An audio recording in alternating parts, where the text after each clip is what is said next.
নমস্কার সুপ্রিয় দর্শক। এবার থেকে রাজ্যের পশ্চিমবঙ্গ রাজ্যের মাধ্যমিক পাস ছেলেরা যাদের 21 থেকে 40 বছরের মধ্যে বয়স চাকরি পায়নি, তাদের ইনকাম এবং সিভিক ভলেন্টিয়ার্সদের ইনকাম সমান থাকবে। কিভাবে? চলুন ভিডিওতে বিস্তারিত জানা যাক। তো তার আগে একটা কথা বলি।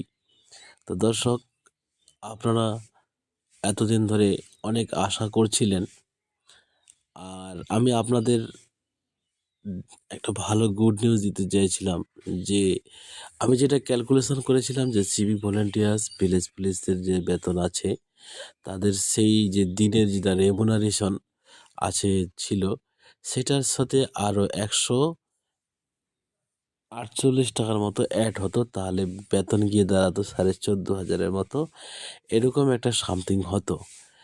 কিন্তু সেটা হয়ে ওঠেনি। তার কারণ হচ্ছে, যখনই সিভিক ভলেন্টিয়ার্সদের নিউজগুলো হাইলাইট হতে শুরু করে, তখনই আশা কর্মীদের মনে ক্ষোভ জাগে। আশা কর্মীরা তখন আন্দোলন করতে শুরু করে দেয়, আমরা কেন কম পাবো। এবার আশা কর্মীদের দেখে আরও অন্যান্য কর্মচারীরাও আন্দোলন শুরু করে। এবার ব্যাপারটা হচ্ছে, একটা ছেলেকে দেখতে গিয়ে আরেকটা কাঁদে।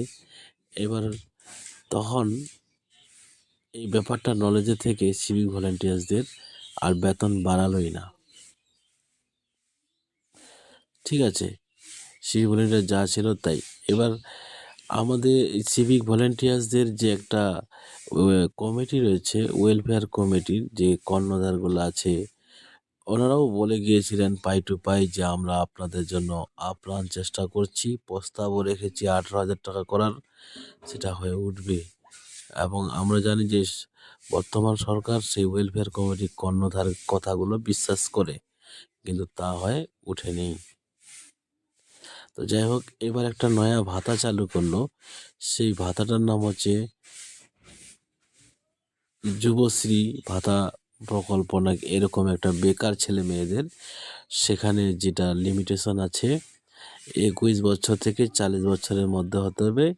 যদি কোনো স্কুলের টাকা ওকা পেয়ে থাকে কোনো ব্যাপার না, কিন্তু অন্যান্য সংস্থায় যেরকম অন্যান্য চাকরি গভর্নমেন্ট থেকে কোনো টাকা পেলে সে কিন্তু আবেদন করতে পারবে না। বাকি এমনি সবাই, যারা এই স্কুলের টাকা পেয়ে থাকে বা কোনো স্কলারশিপ পেলেও কিন্তু এটাতে আবেদন করতে পারবে যদি চাকরি না পায়। তো এবার ব্যাপার হলো, তাদেরকে দিবে কত? 1500 টাকা। সেই 1500 টাকা যখন বেকার ছেলেরা পাবে, তারা কিন্তু কোনো কাজ না করেই পাবে। এবার যে সকল ছেলেরা সিভিক ভলেন্টিয়ার্সের কাজে যুক্ত আছে, তারা যে 11,000 টাকা পাবে।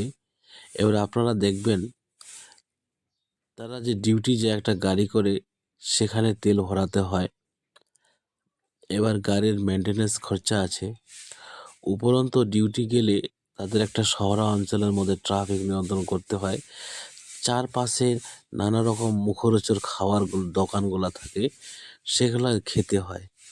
এরকম করতে করতে তাদের কিন্তু ডেইলি 200 টাকার মতো, 200-250 টাকার মতো চলে যায়। হ্যাঁ, আর অবশেষে থাকলো আবার তাদের মোবাইল সবসময় অ্যাক্টিভ রাখতে হয় রিচার্জ করে। তার কারণ হচ্ছে লাইভ লোকেশন দিতে হয়, খবরাখবর পৌঁছাতে হয় বড় সুপিরিয়রের কাছে।